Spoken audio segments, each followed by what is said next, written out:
Receiving content, okay.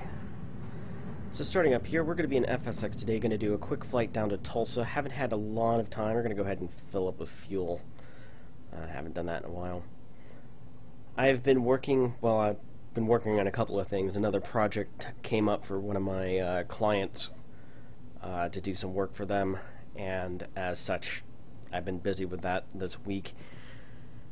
Probably next week as well. And then whatever free time that I've had have been spent on my app and hit a couple of roadblocks there. Haven't solved one of them when it comes to figuring out everything there is to do with menus and widgets and stuff like that. But that's on my desk for next week. Hopefully tomorrow afternoon. I have a meeting tomorrow morning before lunch. I'm not sure how long that's going to go. Probably it'll be past lunch. So I'm hoping tomorrow afternoon, about 3 o'clock U.S. Central Time, I'll be able to kind of show off at least the initial version of the flight monitoring part of my FsPassengers thing, although everything is dumped to console at this point. There's no pretty UI. That's what I've got to be working on. So, with that being said, we're going to set up our FsPassengers flight here. 100%, alright.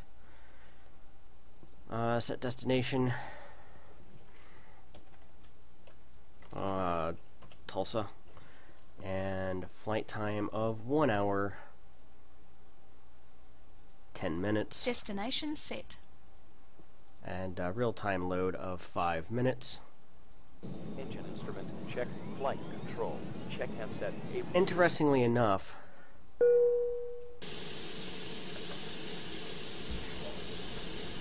so we should have our plane is being serviced here in St. Louis. Gradually building clouds. I can tell you by looking out my window right now that the wind has really picked up and could be dealing with some thunderstorms. So it's one of those things, it's very, I don't want to say likely, but possible that there could be thunderstorms on the horizon.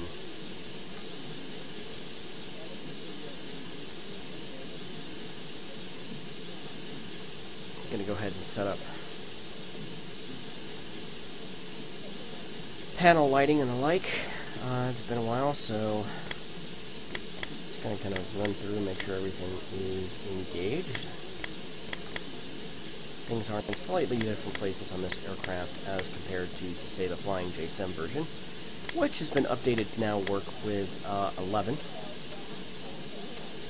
Go ahead.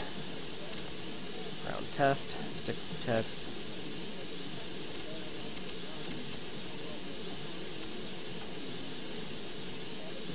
On. We'll turn that on momentarily.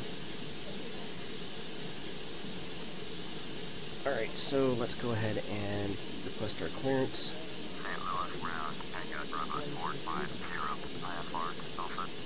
That's okay, partly cloudy. I don't know how long I'm going to be on because we got thunderstorms potentially severe moving through the area, and things like power. We don't have underground utilities where I am. It's above, well, part from the main line behind us to our house is underground, but the line into the subdivision is above ground, so it means we get power surges and short outages just long enough to cause the UPS system to send the shutdown command to the computer. But I've been working on my app, or add-on, whatever you want to call it, for X-Plane, and I should be ready to show something off tomorrow. It ain't going to be pretty. Right now it is purely functional in terms of monitoring the flight. I've got the flight monitoring basic ground default version pretty much up and running with the exception of one thing, and that's block time. That's because dealing with time in programming languages is a pain. Yeah, I've spent the last 3 hours trying to get it to subtract the number of seconds and then tell me and print that into a hour, minute, second block time format that's human readable. Why this has to be so damn hard in Python, I don't know. But at any rate, yeah, that's been my joy here. So got the flight plan up here. Go ahead and set the weather radar to test, because we could be running through some thunder showers, according to the local PIREP here. Okay. Reverse thrusters engaged. Yeah, I know. This is sensitivity of the throttle quadrant. I need to add a little bit of a dead zone there at the bottom. First frequency for nav 2 is going to be 117.4, which is STL. Maybe. There we go. Oh, my mouse is being really jumpy today. Hello. And then I'm going to set my first waypoint for Springfield.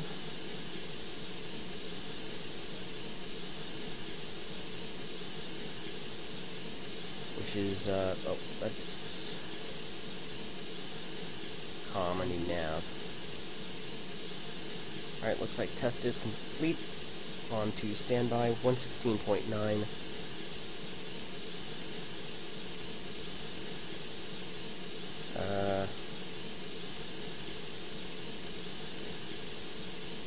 That's weird.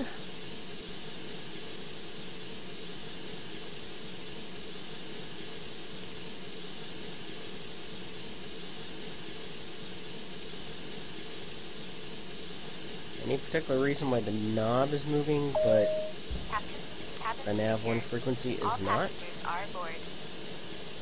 Is our nav1 frequency...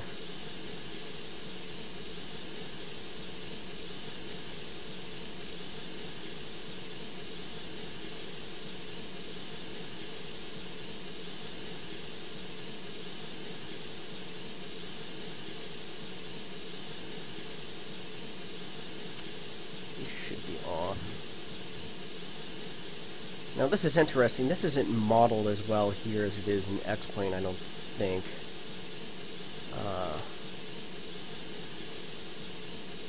Indeed, so we got a problem. We're not getting volts. That'd be why we're having...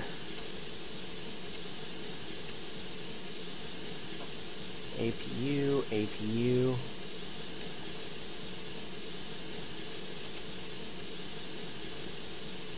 So yeah, we're not getting...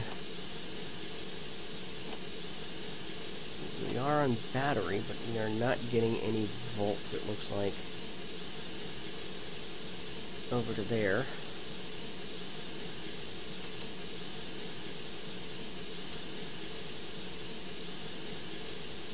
Now we are.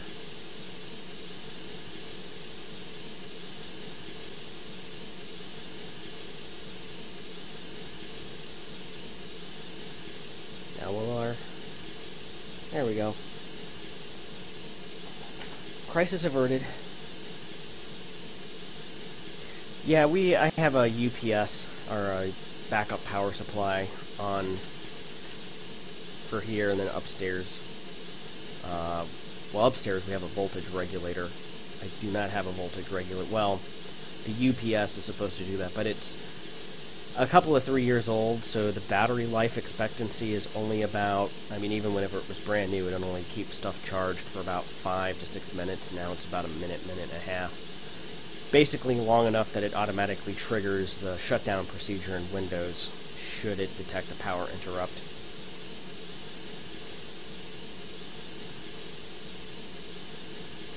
Okay, 116.9. Come on. There we go. Set this up for DME2. And looks like we are good for taxi out. St. Louis ground, Tango Bravo 450 with Golf, ready to taxi IFR. Tango Bravo 450, taxi 2 and hold short of runway 30, left via taxiway Charlie, Juliet Delta Hotel. Contact tower on 120.05 when ready. Taxiing full short, runway 30, left via taxiway Charlie, Juliet Delta Hotel. Tango Bravo 450. So, push back. St. Louis ground, Southwest 2944, taxi to the gate. Southwest 2944, taxi to gate, Echo, Real quick here. taxiway Echo 1, Juliet Delta, Charlie 1. Taxiing to gate, Echo 2, using taxiway Echo 1, Juliet Delta, Charlie 1, Southwest 2944.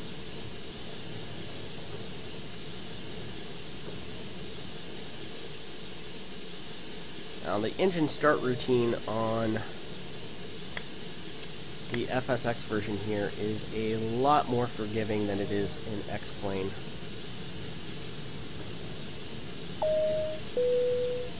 Ladies and gentlemen, on behalf of the captain and crew, welcome aboard this flight. We hope you enjoy flying with us. Before takeoff, we would like to encourage all passengers to It's watch certainly a our lot more cabin forgiving than the display 707, safety which features of the aircraft. I may be flying the 707 again tonight. Math and date time form, yeah. Normally, how I've always treated in the past, and this is due to just dealing with so many databases and stuff, and being a Unix guy, a long-time Unix guy. Ladies and gentlemen, please pay parking brake attention is still as on. we display the safety features and procedures of the aircraft. At any rate, in emergency. oh yes, I guess I should have my beacon light on. Please Durr. remain in your seats with your seatbelt fastened Derp, and derp, your derp. feet in an upright position. In case of a drop in cabin pressure, breathing drops to the ceiling and should Is be using placed epoch. over your head. Just the time If of there's seconds smoke through in the cabin epoch, during I know that's going to become a evacuation problem in of the aircraft, walkway 2038. emergency lights will direct you to If exit my the product is still emergency around exit. for X-Plane 14 at that point, great. Instructed to get into the brace position I'm sure that executed by placing the your powers hands that be that between that deal over programming languages will have I solved would also like to a remind you to turn off all electronic will have solved the devices. Thank you for paying attention during Y2K38 this presentation. bug problem with Unix time since epoch. Alright, so over to Gen 2. Okay, I'm going to put this to bus tie. And then turn off the APU. Off. Close. Close. That should be on. Galley power should be on. Bleed air. Close. That could be closed. I don't see anything problems there. Engine bleed. Another fun thing in the flying JSIM, I didn't get the cabin pressurization set up correctly, and kept passing out after about 15 minutes due to hypoxia. After getting above 14,000, I was like, "Why is the screen fading to black?" I had to go look that up because I thought it was some sort of bug.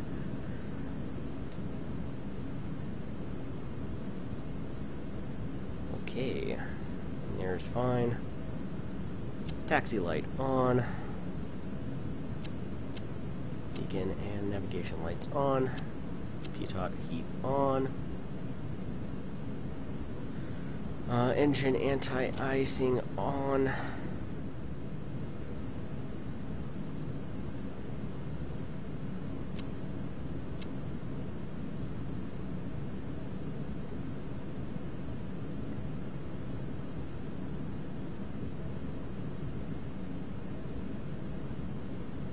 Should be able to trip that off, but no other lights are on. Okay, we are set flaps 5.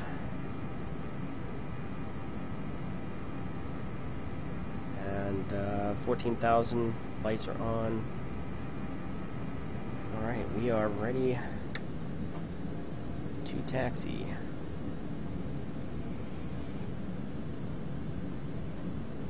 But yeah, I've spent 3 hours this afternoon trying different ways to get it to a human-readable format. And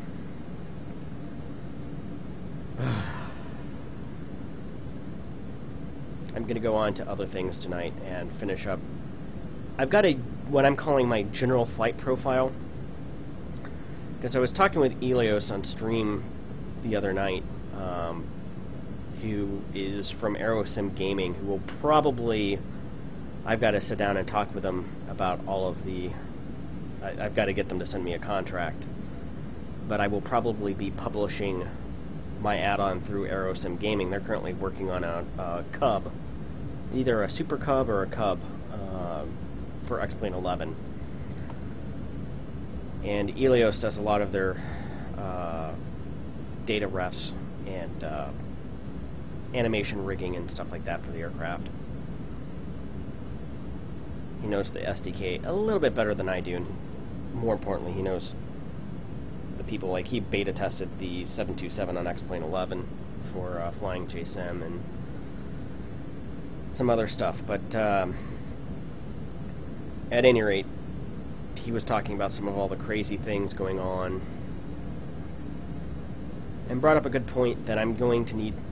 FsPassengers has a just general flight profile, and it's the same as if you're flying a 727 or a Cessna, where landing at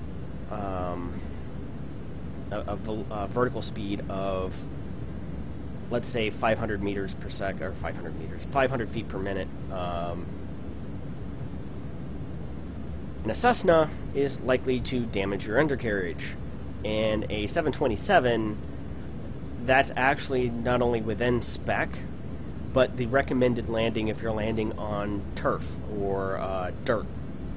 If you have Tundra tires, a 727 outfitted with Tundra tires. So that's one of those things that I think their recommendation is between 200 and 500 feet per minute, according to the operations manual. So I think what I'm going to have to do is end up developing at least 3 different flight profiles, and I've started to already separate the code out into classes in order to do this, to where there'll be a general aviation profile to detect damage and stuff like that. There'll be a probably intermediate, say business jet, maybe twin prop, turboprop like a Beechcraft, King Air, or something like that profile, probably a MEP profile, or I guess multi-engine, was it multi-engine turbine, MEP, that, and then one for commercial airliners that'll have slightly different, higher tolerances before it starts to detect damage, but the whole damage library, I'm not even sure. I might have basic damage detection in version 1 and then worry about much better implementation essentially after release and further updates.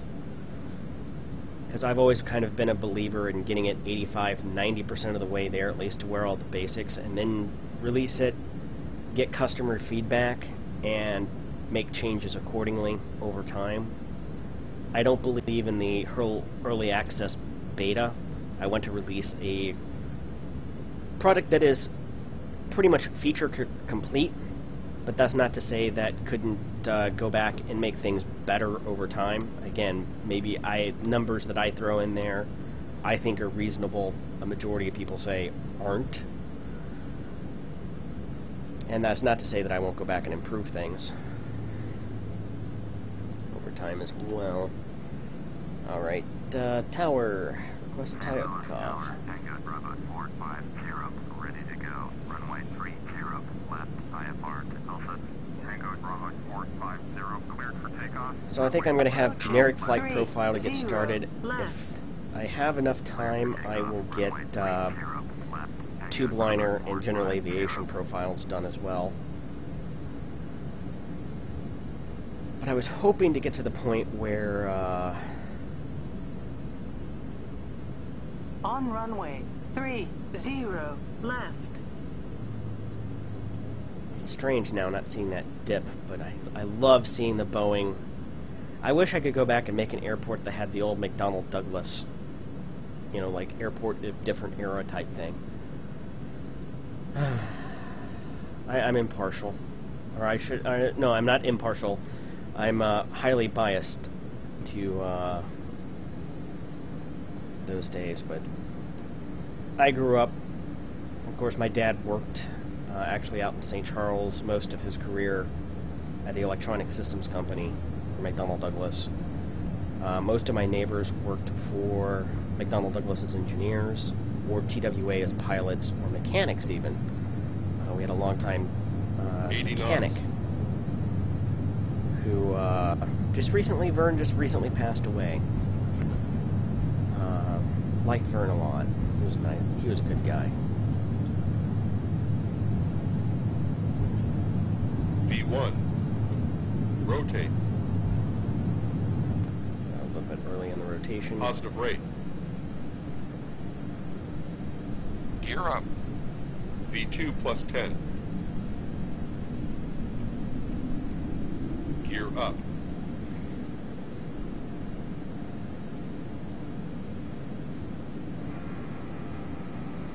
Right now, Flaps up. I'm Slats using retract. X-Plane's text-to-speech, string-to-speech. Tango Bravo 450. Contact St. Louis departure on 124.2. 124.2 for Tango Bravo 450. So we need to first tune to head to 330 degrees. Departure Tango Bravo 450 is at 1,700, climbing 14,000. Tango Bravo 450, St. Louis departure, roger, altimeter 2992. Tango Bravo 450, turn left heading 320, resume on navigation, climb and maintain 14,000. Turn left heading 320, resume on navigation, climb and maintain 14,000. Tango Bravo 450.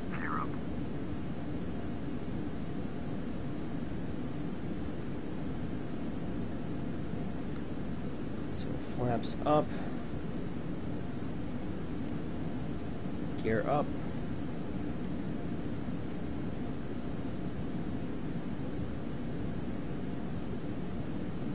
(3,000 feet per minute). And it looks like we do have now detection at 292 nautical miles of KSGF.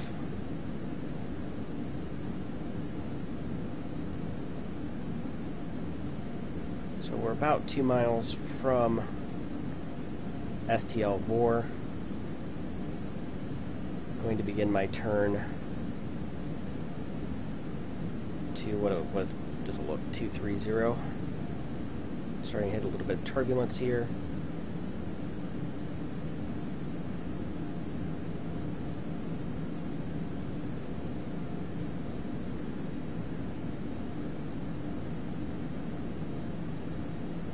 Climbing through 6,000 feet.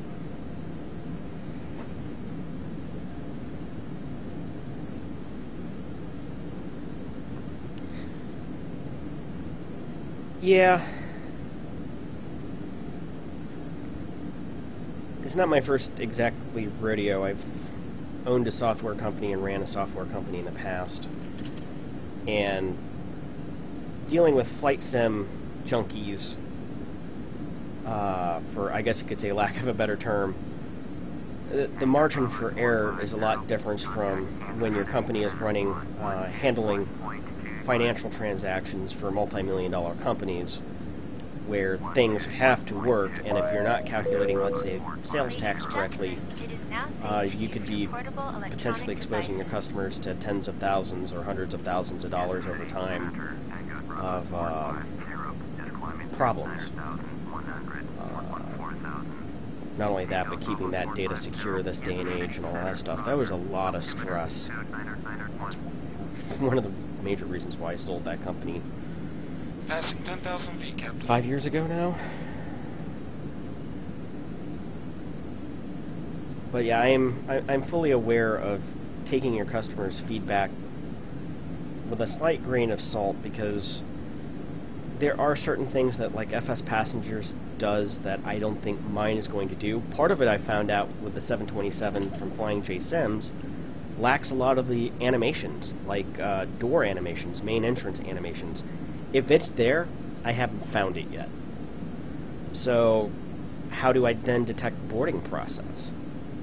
You know, with the door open, I'm going to have to come up with different criteria to handle and account for that, even though there are data ref variables there for main cabin door, and how many degrees is it open, and some other things like that. Or cockpit canopy, if it's a diamond DA40 or something like that. Okay, so we're above 10,000 feet, so hey, I can push up the... and also turn off the landing lights.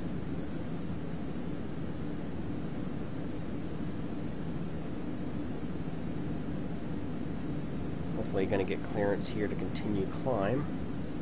Tango Bravo 450, climb and maintain flight level 280. Climb and maintain flight level 280. Tango Bravo 450. Oh yeah, that's right. I don't think I can hide the flight sim yoke on this one. Looks like we're about airish. Okay, that's probably close enough.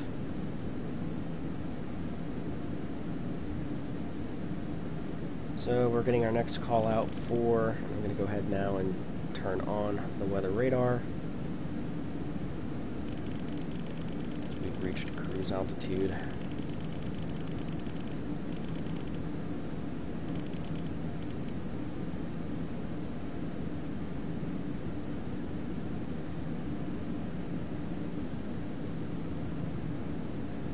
Alright, let's go ahead and start serving our drinks and all of that stuff. Ladies and gentlemen, we are now serving drinks. Ladies and gentlemen, we are now And serving the sandwiches. weather just updated. Looks like we got some stuff developing right about over my house right now. I can look out the window here and visually confirm current weather conditions. I'm going to trim down a little bit, try to pick up a little bit more speed. We're reaching transition altitude, Captain. We're already at 2992. That happens to be the barometric pressure out there. That's okay, partly cloudy. Like I said, tomorrow hopefully I'll be showing off what I have thus far. It ain't pretty, but I can show what's working, and minus the block time calculations.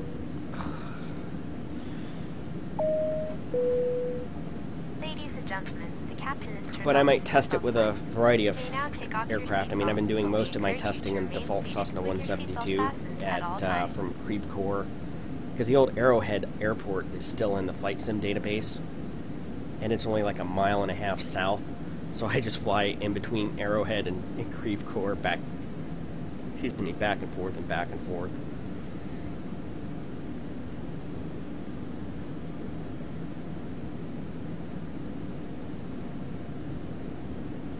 Gotta adjust my heading slightly.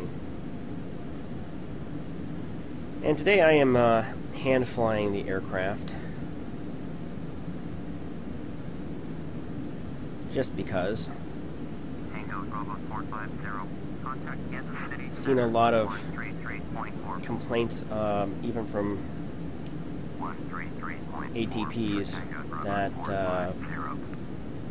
the way that flight schools are training people anymore is not good in terms of, you know, learn to use airliners. As one guy was pointing out, the number of times he's seen people, first officers, fly a visual approach by touching or twisting the knobs on the autopilot instead of stick and rudder.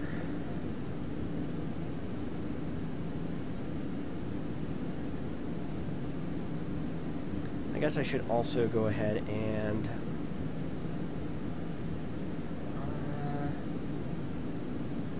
they're going to get to see some happy little trees. Ladies and gentlemen, we have just started the in-flight movie displaying on the screens ahead. You will find a set of headphones to your left.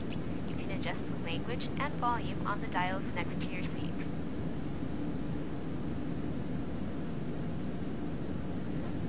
Shift 8.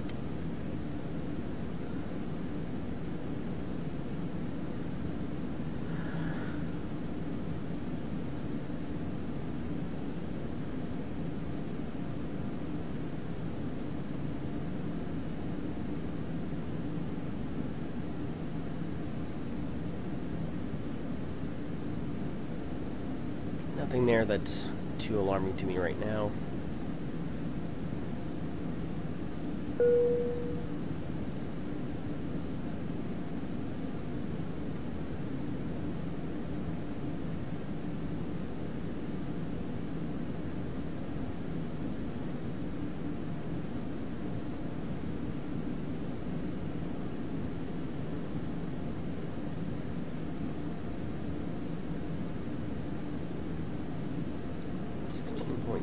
That's tuned in correctly, right?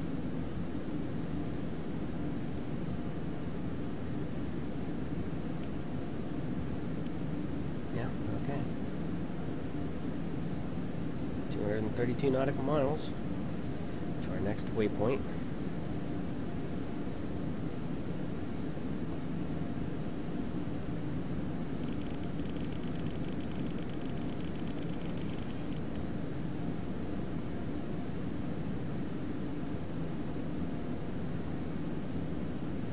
Oh wait, that's course 232. They're 126 nautical miles. It's been a long day.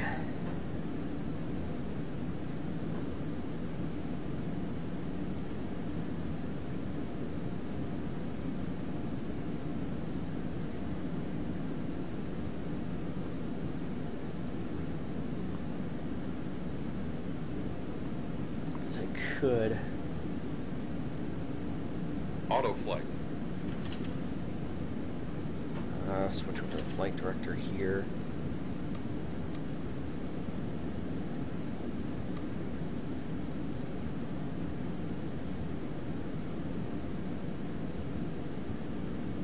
Wind shear ahead. Acknowledged.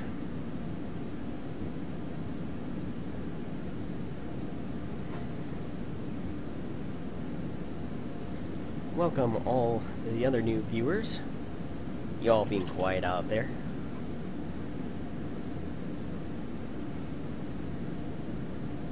On our way to Tulsa, Oklahoma. Well, looks like the storm has passed here. It's relatively sunny out. Or I should say the sun has just come back out here in St. Louis.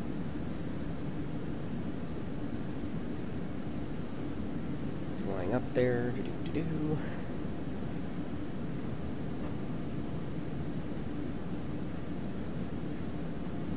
Now we are not using Kansas City Center, American 2364, with you, flight level 310. we're using vor-to-vor navigation on the Center, roger.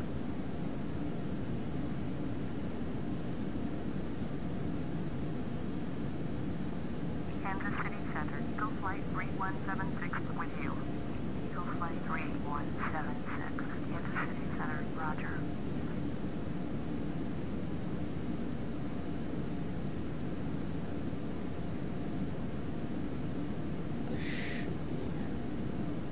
American 2364, turn left heading 035, proceed on course. Turn left heading 035, proceed on course. just trying to get it fairly precise, or we do have quite a bit of wind, and it's accounting for wind. One of the two. I'll keep an eye on it. Alright, take care, partly cloudy. See you next time. Up to cruise altitude.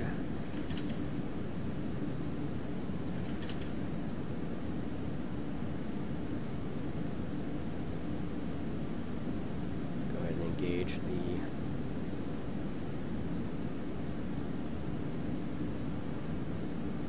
that. Take a quick look back here at the other panel. Again, I should be able to trip those off. Doesn't look like we can. Bus tie, generator 2. Everything here looks nominal. Nothing on the Christmas tree.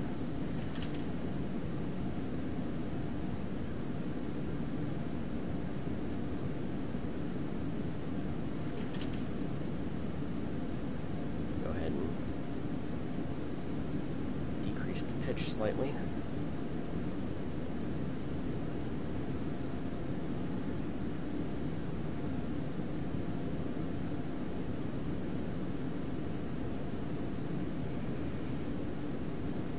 Set for cruise.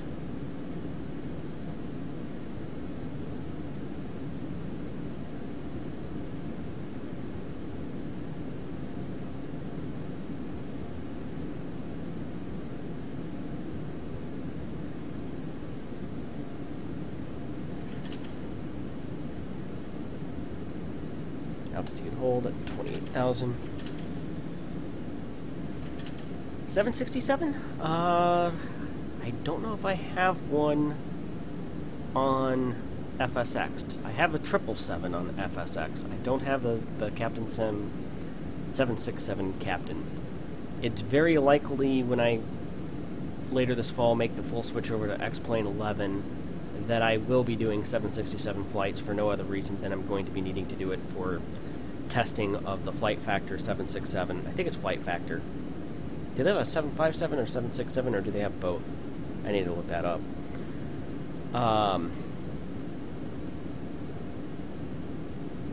But the answer to that is over on X-Plane, yes, I'll need to pick up those aircraft for testing purposes with my add-on. It probably won't be until September or October. Although I am much more of a steampunk or steam gauge guy when it comes to aircraft, both in the real world and in the simulator world. I like these old. I like gauges. I like gauges on my car. One of the things I'm going to regret whenever move to, I shouldn't say regret, but we'll be buying a minivan next year. We're replacing my car with a minivan, so blah. Family suburbanite.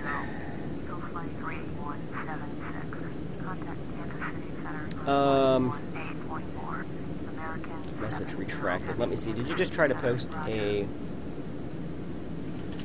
777 video? Abso-freaking-lutely. Once we get to where we can afford a 777 in this playthrough, I will be doing a 777. Though that's really not quite vintage, but right now I'm doing FsPassengers with this. The other thing I might look into is I might start a Air Hauler 2 series. Although if I do that, I'm likely to utilize Prepared. I've just got to wait and see if it's Air Hauler 2 and Prepared for version 4 work well together. Unfortunately, I don't have a lot of aircraft for Prepared. A lot of my aircraft are for FSX only. They want you to buy it again for the Prepared version, and I'm going to wait until Captain Sim does their $10 sale in January. And then I might pick up a couple of aircraft.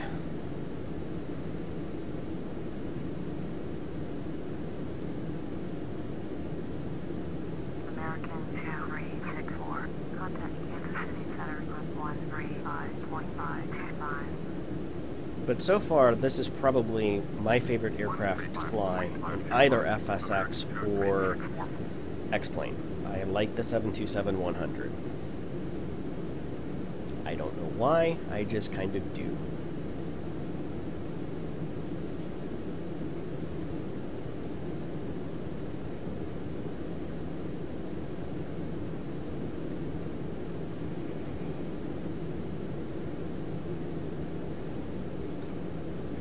So we are doing, it's like, look, Ma, no GPS. We are doing this the old-fashioned way with 4-to-4 navigation.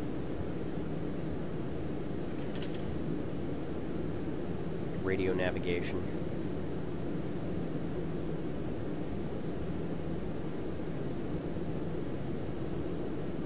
Which is something we use in cross-country flying, even though I'm a VFR-graded pilot and fly under VFR conditions. I find it... I think that's one of the things people are like, oh, well, you're not an instrument-rated pilot. You can't use instruments. Well, even if you are a VFR pilot, you still use instruments. If I'm landing in a runway that has a published localizer ILS or GPS approach, I'll punch it up. It helps to double-check and make sure that you're aligned with the correct runway. Plus, eventually, I gotta see if I have to redo the written or oral exam with an FAA examiner. Excuse me, because it's been a little bit over a decade since the last time I did it. But getting my instrument rating in the real life is on my in my plan in the next 18 months. I think I have enough flight hours. If I get my instrument rating, I have the hours built up, that I then should be able to work on getting my CPL. And then, if I get my CPL, I will probably also go for CFI and work on flight sim add-ons and maintain 1 or 2 websites for customers or for clients of mine, and spend my 40s and 50s working as a flight instructor and building up my hours. Because eventually what I also got to get a multi-engine endorsement, but my ultimate goal there is into my 50s and into retirement to be able to fly for Wings of Hope, which is a charity based out of here in St. Louis, at Spirit of St. Louis Airport. And in order to fly for them, you have to have a commercial pilot's license and 1,000 hours. I'm a third of the way there. So I'd like to build up my hours so that I can do that as a volunteer in retirement. It's one of those things. I don't want a CPL to become a commercial pilot for profit, necessarily.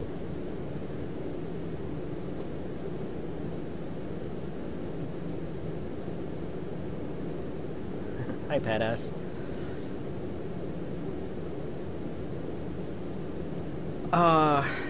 I don't find the 727 to be that hard to fly, at least the Captain Sim version. I think the Flying J, which is closer to Study Sim, I think it models systems a little bit more accurately than this version.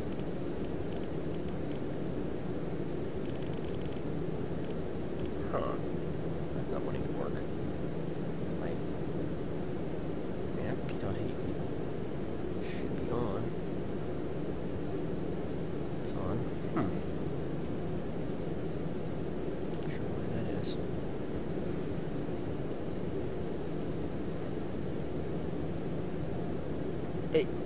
It's one of those things.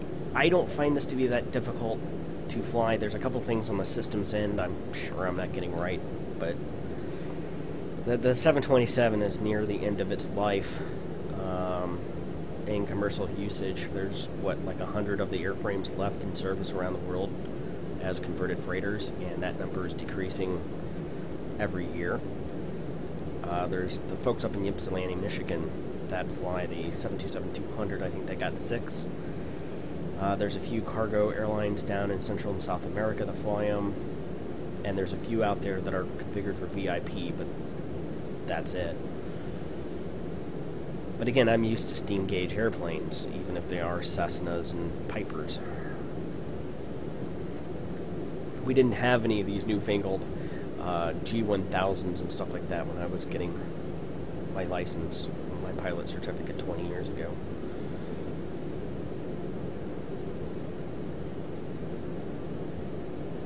So planned arrival in 36 minutes. I imagine when we get to Springfield for SGF. By the way, if you're watching Elios, hi Elios, I'm going to fly over your house. Go ahead and take a quick peek outside. Now, I do have Mega Scenery Earth photorealistic textures for the state of Missouri. I like having it for visual references when I'm flying. There's Lake the Ozarks. Is that Lake the Ozarks? Should be Lake the Ozarks. I think that's Lake the Ozarks. Kansas City Center, Delta 129er Heavy with you. Delta 129er Heavy, Kansas City Center. Anyway, I like to have some visual references, even though I think the photos were taken in the summer of 2012, so it's always 2012. So new buildings and old buildings that have been torn down and stuff like that aren't there. It's not perfect, but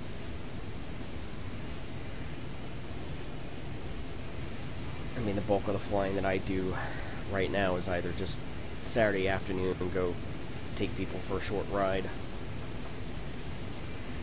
maybe fly down to the farm, which I might do a flight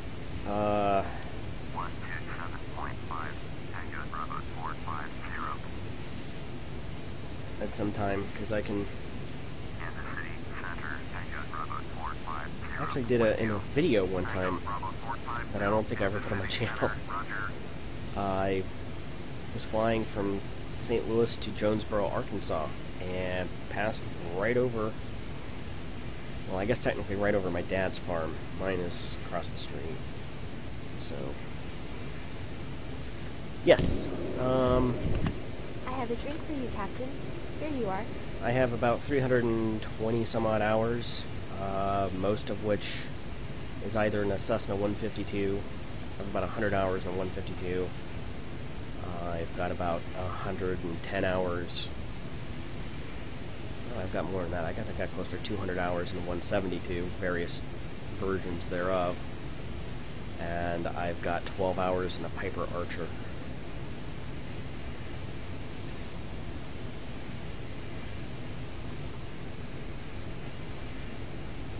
And like 10-15 hours in a 182 for complex and high performance endorsement. Or no, not complex, just high performance. 182 is not, I guess there's a 172 RG that I got my complex endorsement in. But again, I guess that's in that hours of 172s of various types.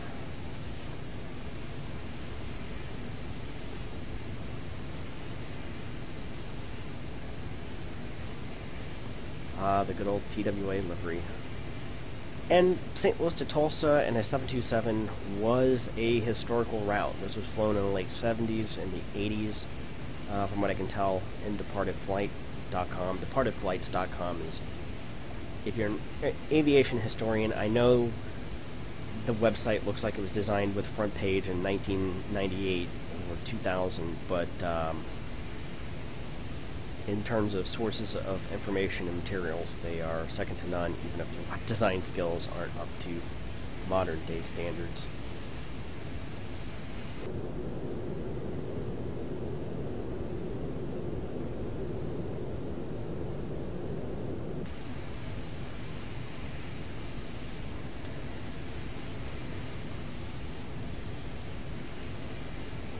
Which, with my add-on for X-Plane, one of the things I probably will sell as add-ons next year is a historical flight route for different airlines. So if you want to, say, fly Pan Am, I'll try to have like all the routes that I can find and have it delineated by era. So you can fly Pan Am routes from the 1930s, 40s, 50s, 60s, 70s, and 80s until they were dissolved. Yeah, I can show the cabin. Here's the passenger seat. Oh, bad cabin attendant. You didn't put out, they didn't put up all of the things, the overhead bins. Now there is one. Yeah, this one here isn't clickable. That's a bug, as far as I can tell. All the rest of them can be. Tray tables can be put out.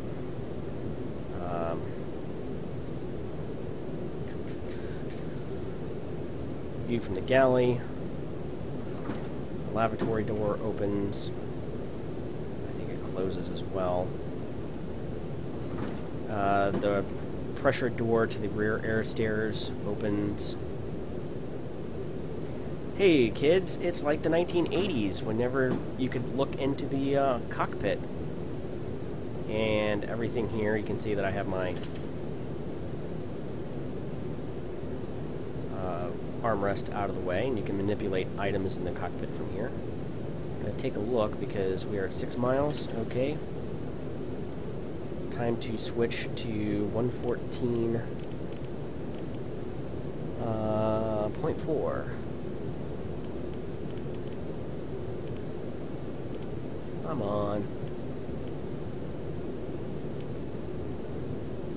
And this needs to go to 116.9. And it looks like we got quite a bit of thunder shower activity.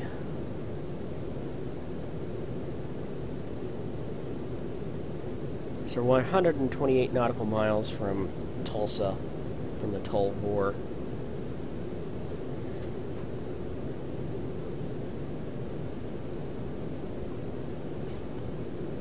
Okay, that is from the passenger seat. I think the shades also work. Yep. I don't want to see anything. They do also have left side window, right side window, kind of a tail view. I have a lot of very good views. I mean, I picked this aircraft up a year and a half ago for $10 when Captainson does their sale. I guess you could say the only thing about it is you have to buy the 100 base kit, and then you can buy the 200 and 200F as separate download and add-ons for $10 each. So it costs you $30 for the whole package when it's on sale, and they do a sale usually January, about the middle of January, for about a week, where most of their stuff is $10. And I picked up a lot of their things. I'm sure there's people that have complaints with Captain Sim products. Not totally bug-free. I'm sure the systems aren't 100% accurate, but for what I'm looking for in entertainment flight simulator, such as this, good enough for me. So planned arrival in 28 minutes. Probably should have added a little bit more time. Let's take another look at the weather radar here. So all of this looks like it's pretty well localized. I'm going to tilt it up. Looks like we're above. Tango Bravo 450, contact Kansas City Center. So we're 110 miles out. There might be some thunderstorms. Tango Bravo 450. Depending on where it is and relative to Tulsa. I would imagine that's probably right over the airport. I'm not 100% sure. I didn't exactly go do a sim brief or a flight brief. I just said, I want to go where's somewhere that I can fly to that I don't normally fly to that's not Kansas City within about an hour before dinner. And that answer was Tulsa. And it was also a historical air route flown by TWA. As I take a swig of my coffee here.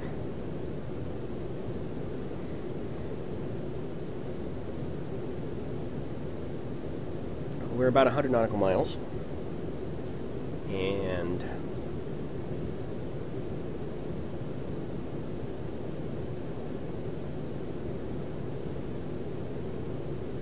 I think we're going to be fine. I don't think we're going to run into any type of inclement weather. There could be a little bit of turbulence on the way down, so we'll start to get things.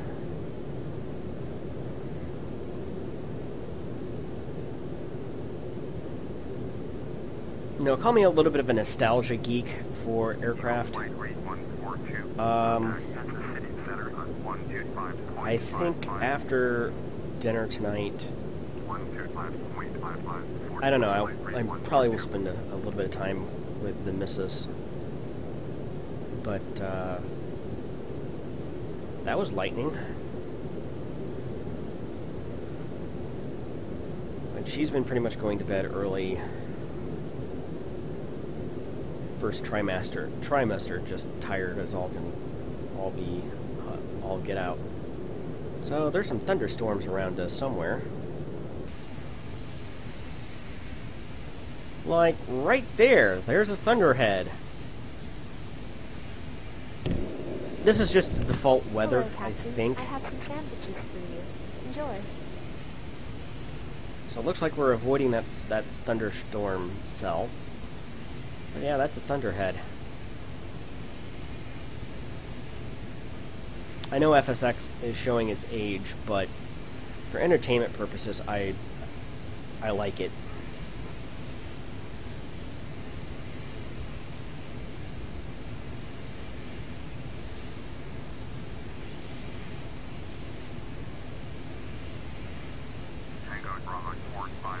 And we got our descent order.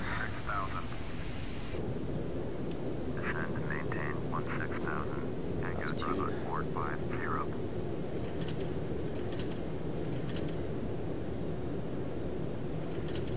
Gonna go ahead and cut back the throttle. We're gonna want to go down to 16,000, so I'm gonna go ahead and set my altitude alarm.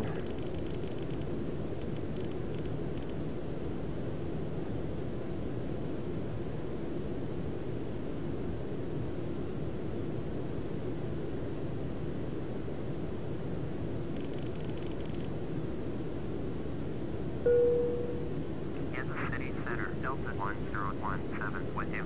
Delta 1017, Kansas City Center, roger. So our heading select is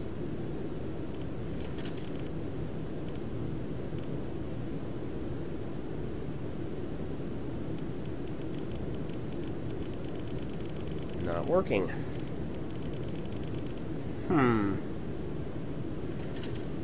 Well, once we get orders to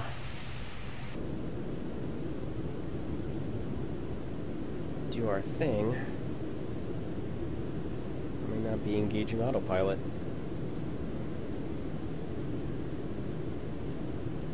I imagine we should probably get an ILS approach due to weather. I'm going to go ahead and keep up the weather radar for right now. We're about 70 nautical miles out. I'm going to go ahead and decrease the range here.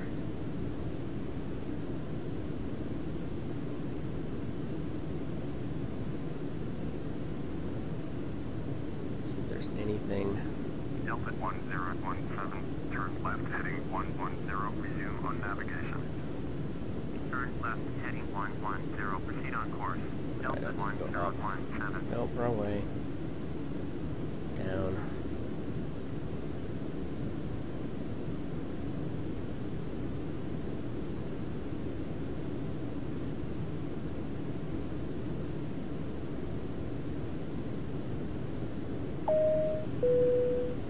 Ladies and gentlemen, we are descending to our destination.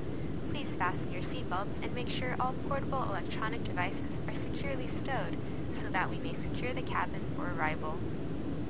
Tango Bravo 450, contact Kansas City Center on 128.8. Wind shear ahead. 128.8, Tango Bravo 450.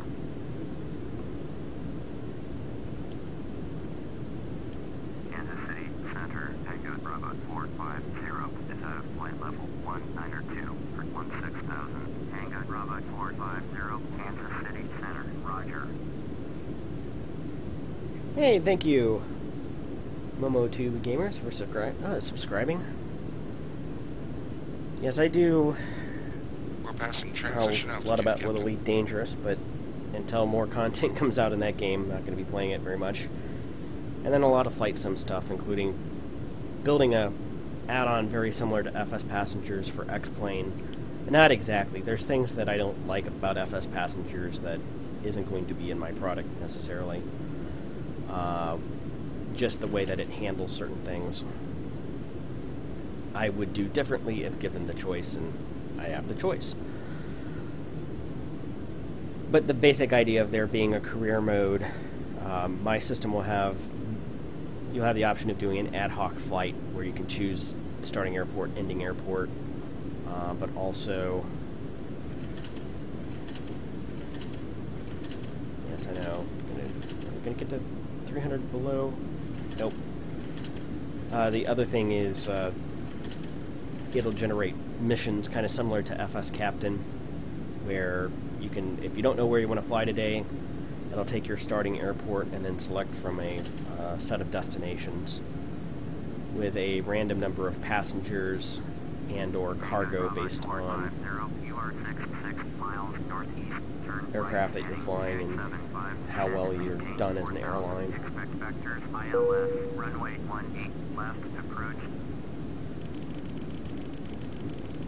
No, I should sign approach.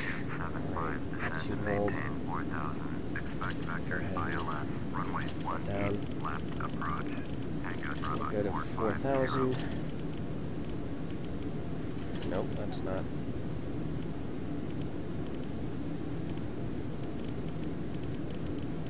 There we go. Minus 2,000.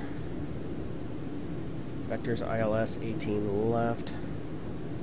So we need to switch autopilot over to heading select. Tango Bravo 450, please expedite your turn to heading 275. Alright.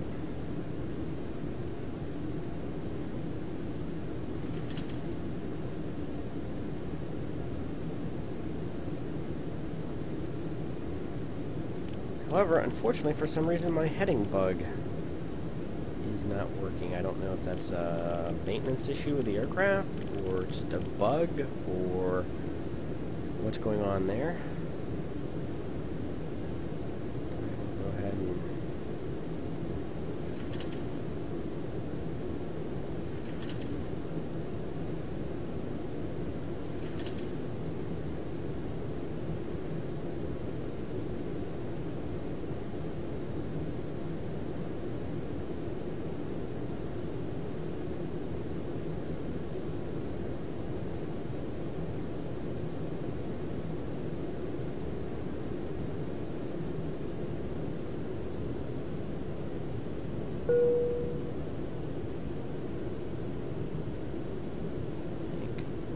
right. There we go.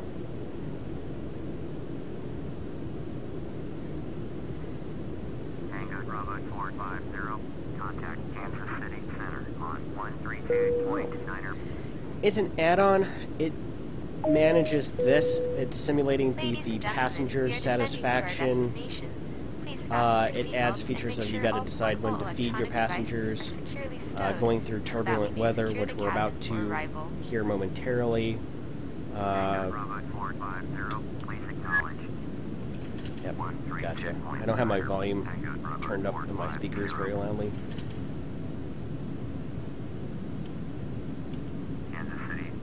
And also it simulates kind of running an airline where each mission generates income. You can have a fleet of aircraft that it simulates flying in the background to do additional income. And depending on the scenario and how you have settings, it also will rate your flight of how well you flew, whether or not you exceeded G-force limits, oversped the aircraft, landed too hard, all of that good stuff. 299er8, so I'm going to go ahead and turn left heading 245, Tango Bravo 450.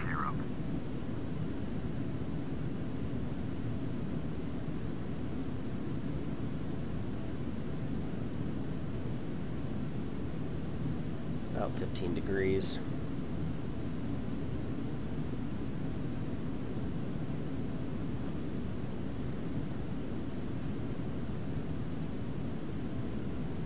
And I will use this opportunity to look up real quick landing frequencies. I think we're 18 left approach, 109.7. So we're going to go and input that to 109.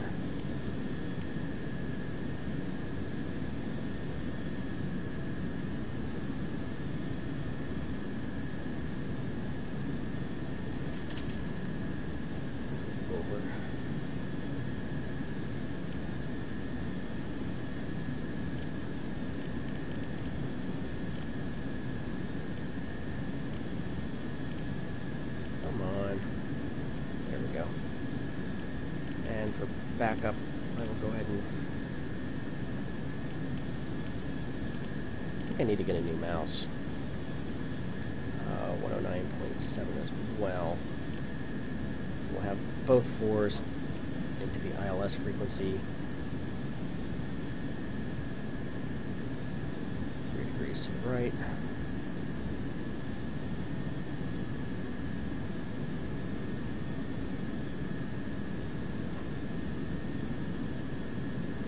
Right now, that is probably X-plane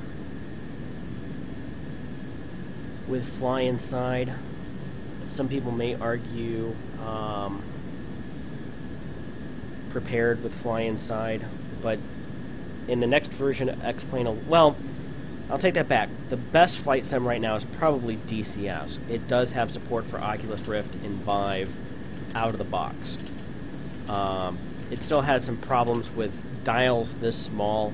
They are hard to read, and at least in the Oculus Rift. But that probably has the best support. There's another VR flight sim that's available on Steam. That's a Harrier jump jet. That's also pretty good in VR.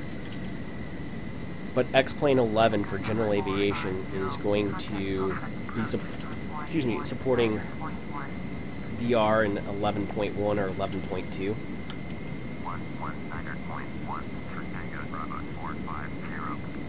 I think overall right now, probably the best flight sim on the market is X-plane 11. It's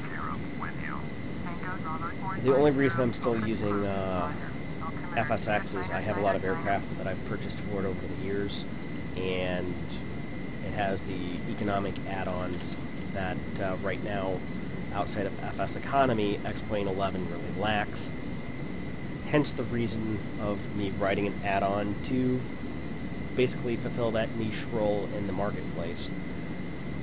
Truth be told, I've been waiting 5 years throughout X-plane 10 for somebody else to do it, and for me to then shut up and give them my money, and nobody else has, so I'm lucky and fortunate enough that I have the time right now to work on it, and the talent to do it, so yeah, that's what I'm going to do.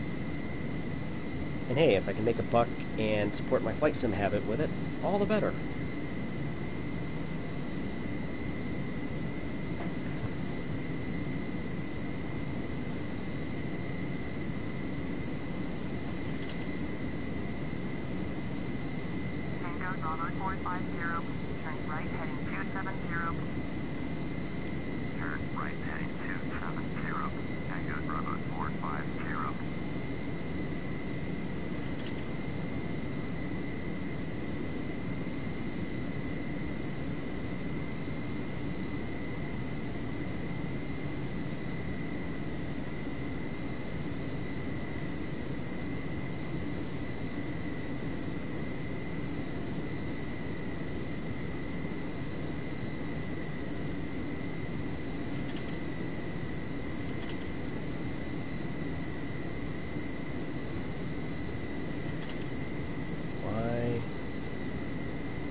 Sometimes this manual flight control, yeah, my heading bug is bugged. So, flying it this way right now. Like a real airline pilot.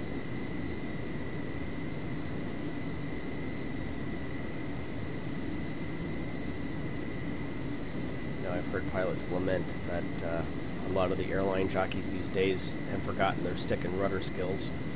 I've heard that from CFIs too, you know, and shit talk around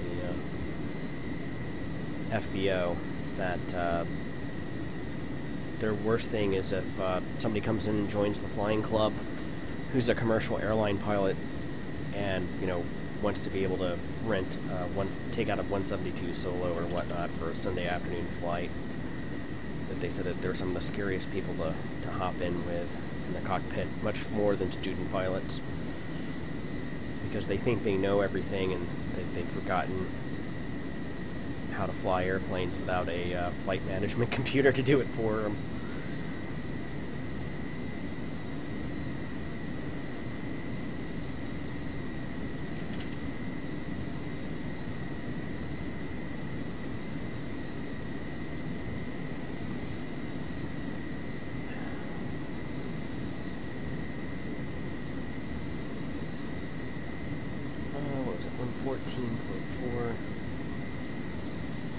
go ahead and switch over to A to pilot. I'm going to go ahead and move this back so I get an idea of where 114.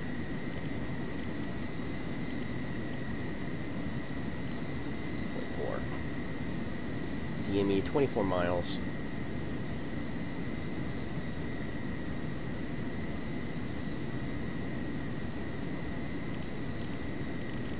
Hey!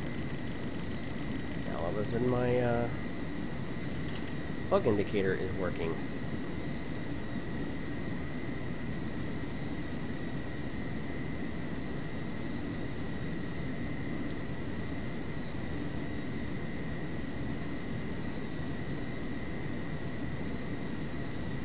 I wonder if that's not a DME.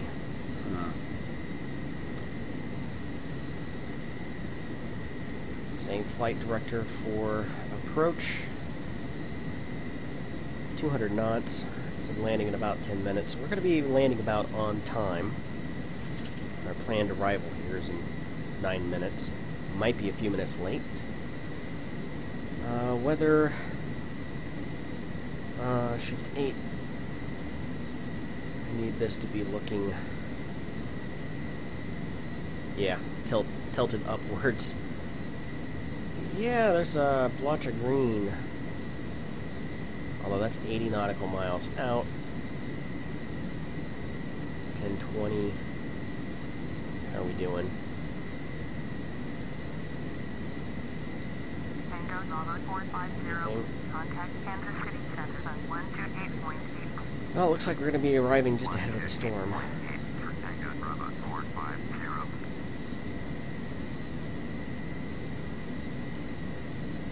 Kansas City Center, Tango Bravo 450 with you. Tango Bravo 450, Kansas City Center. Roger. Altimeter 2999. All that is set. Tango Bravo 450, you are 24 miles north, turn left, heading 210, descend and maintain 2,400. Cleared ILS, runway 18 left, approach, maintain 2,400. Signal established on the local line. Contact Tulsa Tower on 118.7. Turn left, heading 210, descend and maintain 2,400. Cleared ILS, runway 18. Nope, I need you to go down.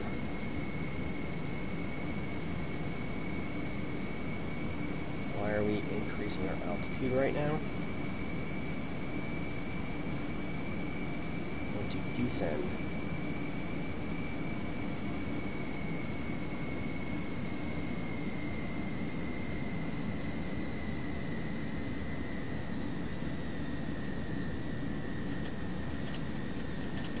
Alpha Tower, Tango Bravo 450 is 21 miles north. Inbound ILS, runway 18 left, approach. Tango Bravo 450, Tulsa Tower. Make straight in, runway 18 left, altimeter 2997. Fly straight in, runway 18 left, Tango Bravo 450.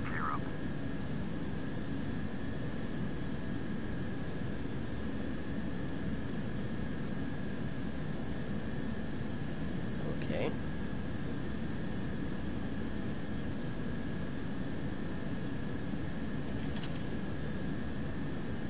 I'll just with trim then.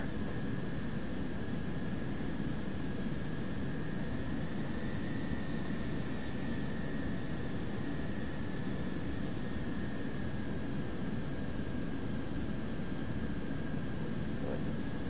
2400.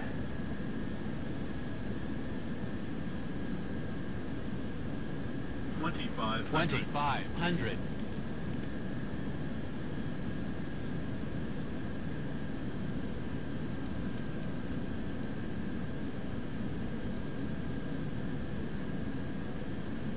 Six, 5,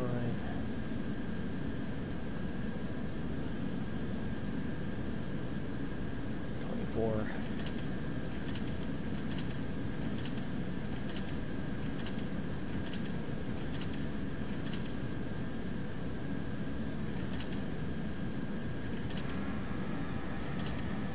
Slats extended. Flaps 5.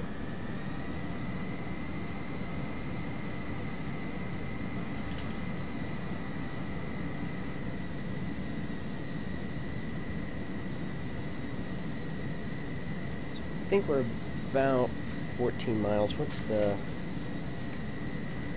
Tulsa is 4.6 nautical miles, so we're probably about 10, 12... It's probably about 12 miles or so. Doesn't look like that localizer has a DME on it. That or have DME turned off. VREF plus 15. That's volume control.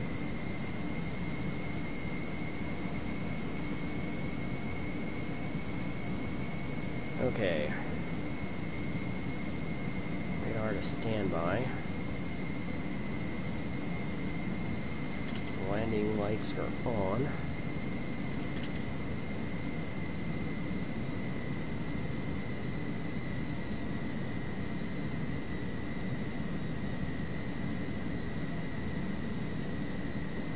Cockpit, virtual cockpit.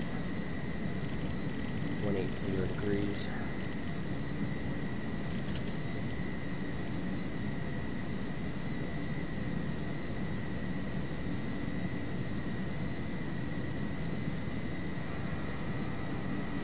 Flaps 15.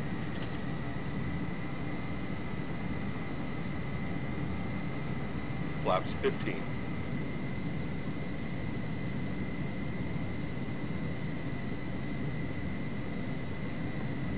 Ten nautical miles, gear down.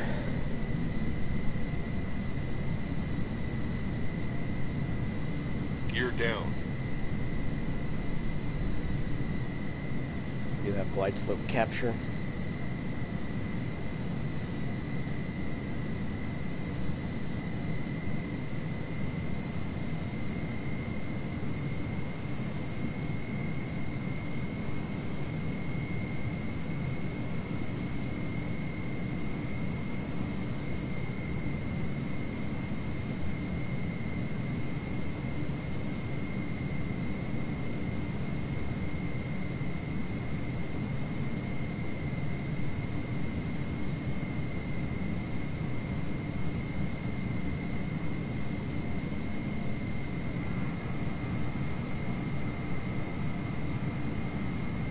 Flaps 30.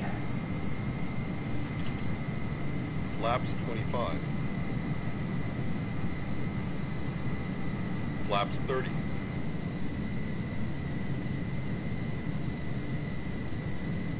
Gonna keep up our speed around 160.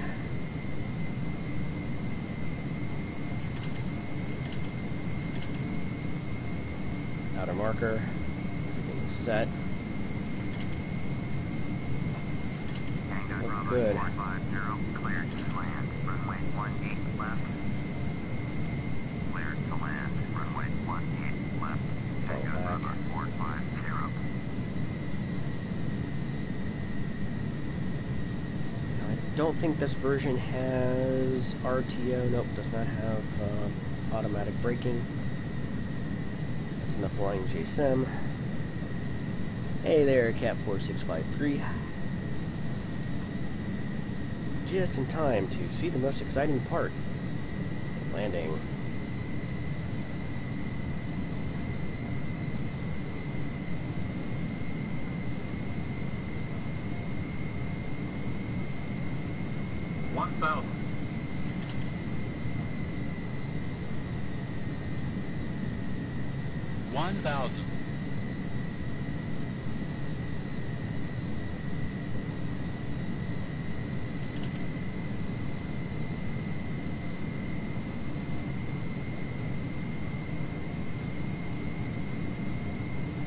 Approaching 18 left.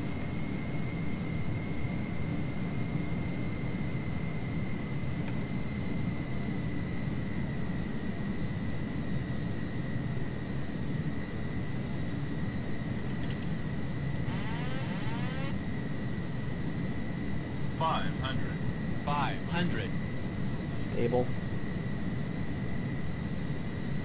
400.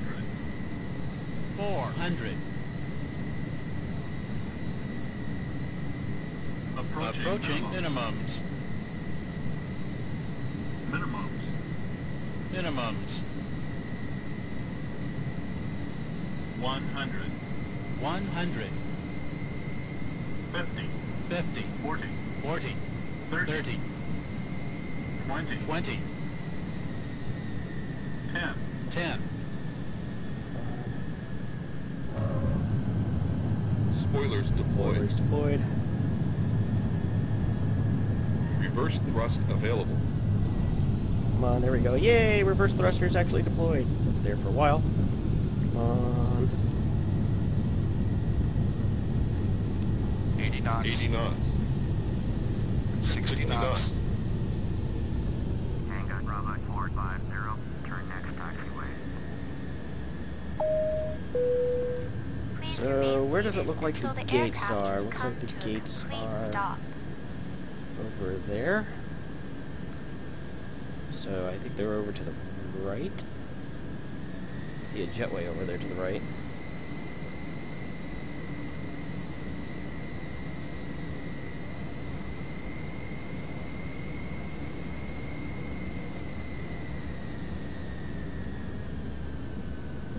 Approaching 2-6. Approaching 2-6. Tango Bravo Approaching 2-6. on 121.9er. Copy that. Taxi lights on. Runway turnoff lights on. 121.9er. Tango Bravo Flaps retract. 450. Taxi to the gates. Tango Bravo 450. Taxi to the gate. Tango Bravo 450. Taxi to gate 33 using taxiway hotel Kilo. Taxi gate 33 is taxiway hotel Kilo. Approaching 2-6. And on the ground successfully. And once we finish up the flight here, I will go back and look at it from 2, 3, 4, 10 different angles as a review. Unfortunately, FsPassengers doesn't like instant replay.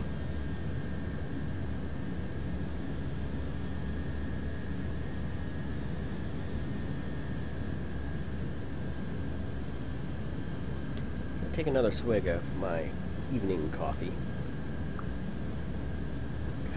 Another long night of development. I don't know, I might fly the 707 later tonight, overnight, do a long ass haul flight.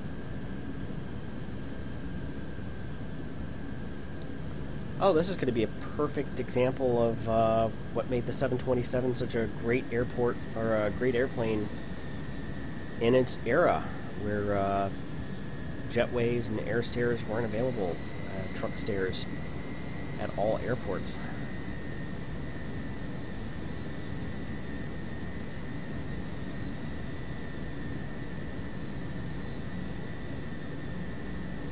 Oh yes, before I forget, a little bit of music on the ground. Let the passengers know we are arriving at our destination. Only about 2 minutes behind schedule.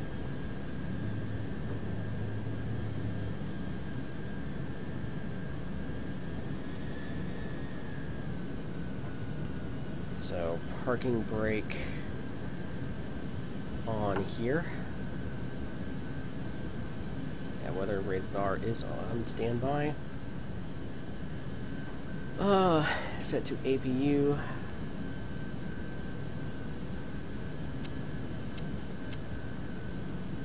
APU start.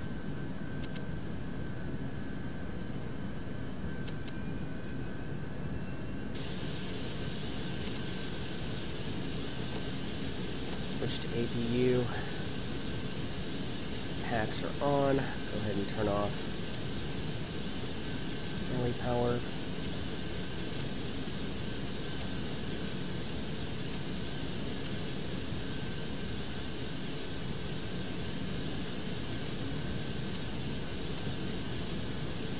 I guess the light should still technically be on.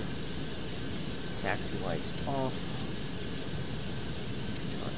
Off. Anti-ice off.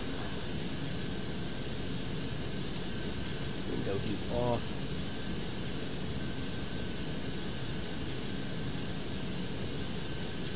With that, we can now shut down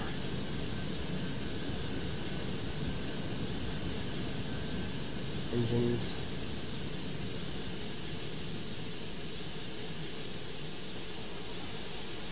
with that. 3, 2, 3. Air stairs and stewardess. And we can also do the rear air stairs and the stewardess there. Open up the main door. See, no jetway needed. Passengers can embark and disembark. So hopefully a, you know, I guess they'd have to walk inside the terminal here, but no need for a jetway. Ladies and gentlemen, we have arrived at our destination.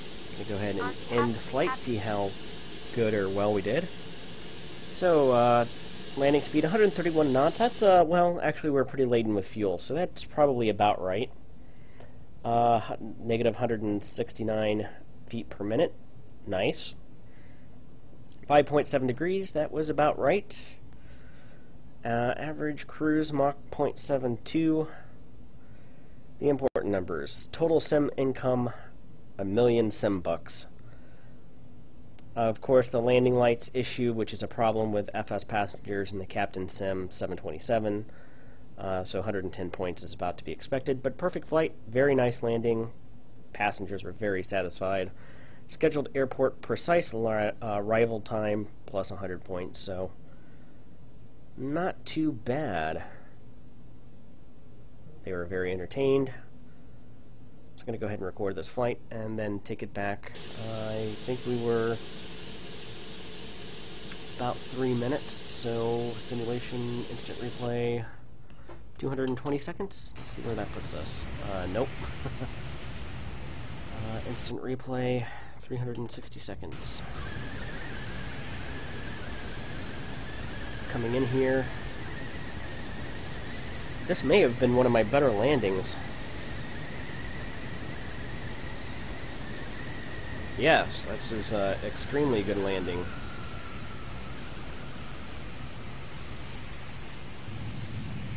What are the second precision markers? Normally I'm a little bit even further down the runway.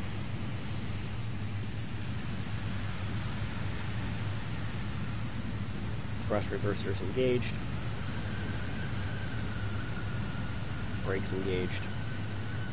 Let's see that from the tower here. Maybe.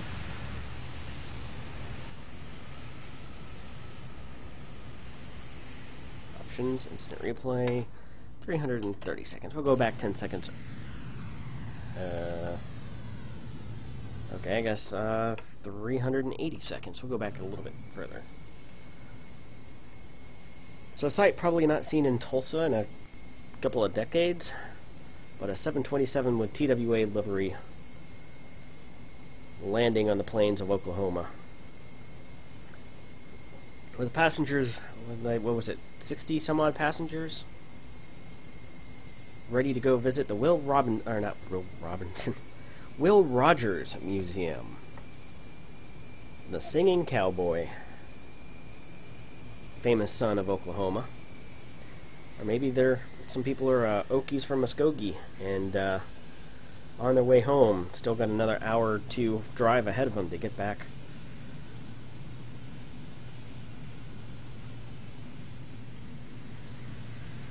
I think I'm getting a hang of flying this aircraft. Not so much the 707. If you want to see an exercise in hilarity, stay tuned or come back later. I will be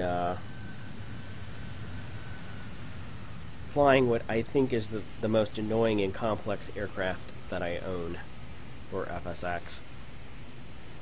The 707. I'm not very good with heavies, and especially old ones.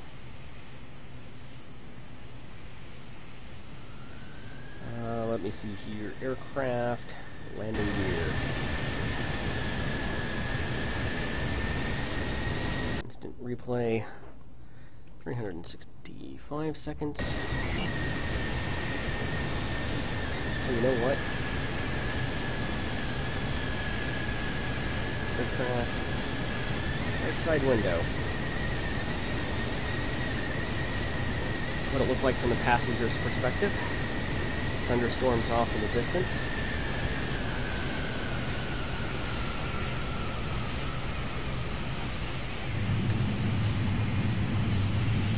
spoilers deployed.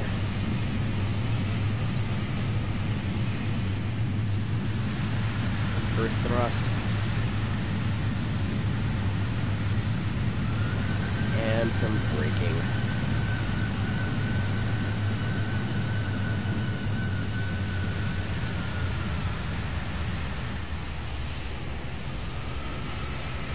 There's the terminal.